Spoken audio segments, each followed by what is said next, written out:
Hello everybody. Today we are going to talk about our basic tools part number 2.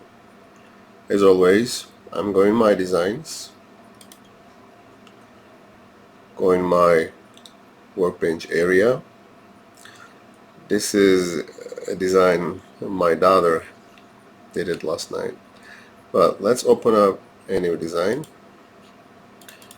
and name it basic tools number 2, and I'm gonna add this on our tools section.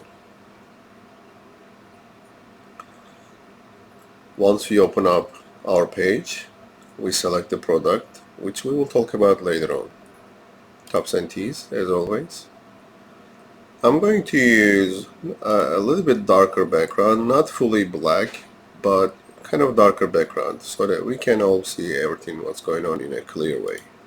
On our top area on the left side, we have tops and tees. Again, we will talk about this later on, talking about how we place an order and how we submit our products for fulfillment, which you can change the products, the zones and everything. Again, we will talk about it. And next we have line tool, which you can create lines, beautiful lines, and right click and done. We have shape tool. This is coming from our library. We are going to update all these symbols one by one, make it more beautiful and more related and relatable to the designs. And when you select it, as you can see, we are going to have a nice shape that we can change it to a rhinestone form. Next we have text tool. When you click on it, it is asking you to enter your text. I'm gonna do Rhinely here, and from our font options you can select any of these fonts. As you can see, once you hover your mouse button one by one, the text are changing, because these are all coming from Google fonts and system is pulling slowly. You can add these to your favorite, or you can remove from your favorites. And let's say we selected this one, or let's go to more fancy. Let's do bad script. I'm gonna add this to my favorite, and if I need this later on, it's right here, and all I'm gonna do is just click on it and add text. As you see, system added a text. The first text that we add to our system is on grid format, which is kind of like a squarish format. There's a reason for it, but you can simply come here, change it to smart, and we can change the stone spacing based on your need, whatever the stone space you need. So I'm going to use 1.1, which is our system. Our machines are using 1.1. As you can see, we have a nicely done text right here. Once we add our text, as you can see, we have another text button option right here. We can come, click on it, any of these, and we will have a different type of effects for our text. Okay. So it depends on what do you need. You may simply select these options.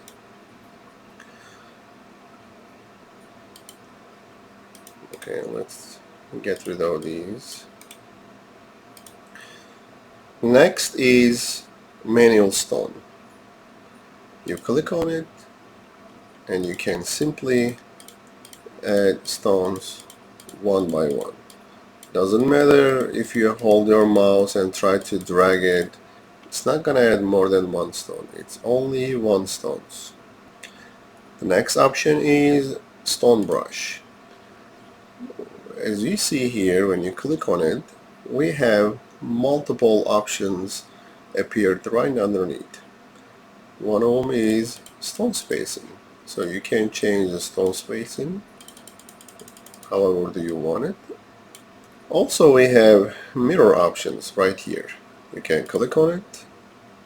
For example, you can click on horizontal or vertical, maybe the quad one, or you can do radial with different options. So I can click on the 12 one and try to design something like that. So I'm going to Control A and delete all of these. The next option is paint.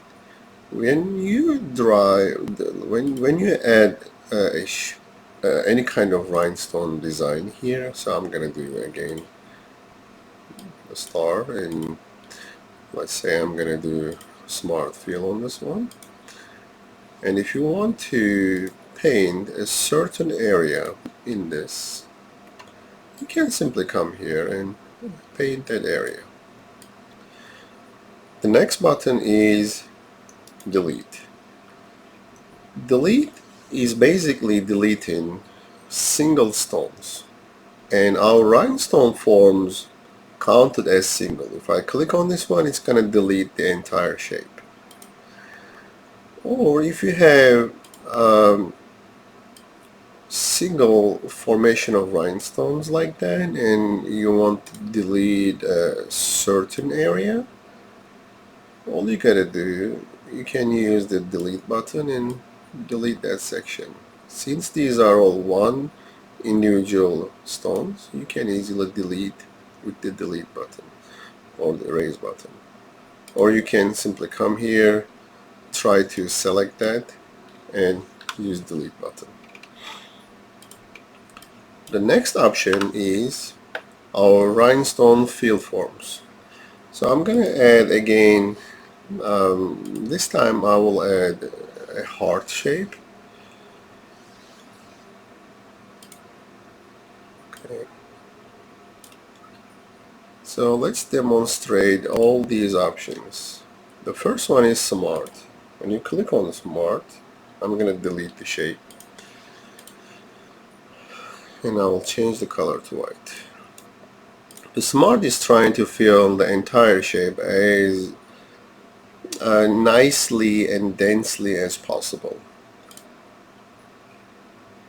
The second option is going to be outline, and once you click on outline, as you see, there is another gear icon here. You can click on it, and also you can change stone density, stone spacing from here, or if you want to add some layers, you can add layers from here, and that layers could be going from center or from outside of the image by giving some sort of a gap, or we may do it going inwards.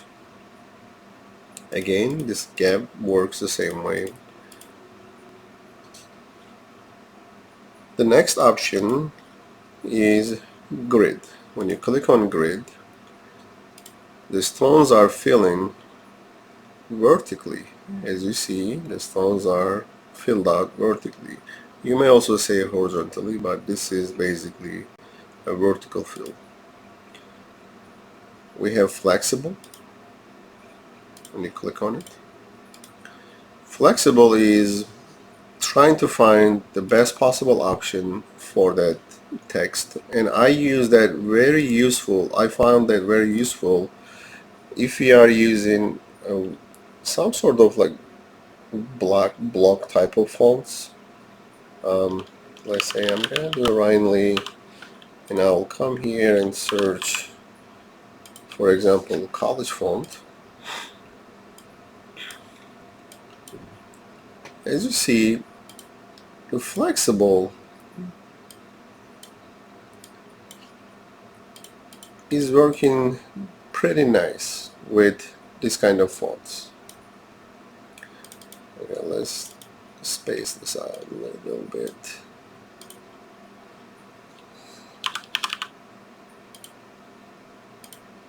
There you go.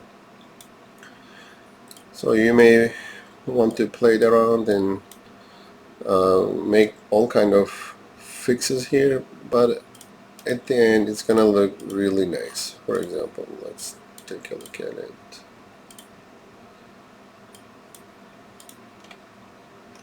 And same for this. And you can do the same adjustments to other fonts as well. The next is Hexa, which is hexagon filling, and you may find this very useful for certain designs or certain shapes. The next one is burst. Okay, let's click on our shape and the burst. Burst is basically adding up an out layer, and we have gear icon right here, and we have different options. For example, the first one is glow, and if we change the ring of the number of the rings for that glow, it's gonna start to add up pretty nice sparkling effect, which you can change the options from here based on your need. It's all up to you. We have fade and we have scatter. Whichever you like, you may want to use it. We have stone sizes. Our default stone is SS6. SS10 and SS16 is coming. Right now we are working only with SS6. We have stone color options right underneath. You may change by selecting any of these. We have a little box here that shows how many stones are you using and how much is it going to cost you for a free user right now. And we have a mockup studio. That's it for today, and I'll see you on my next video.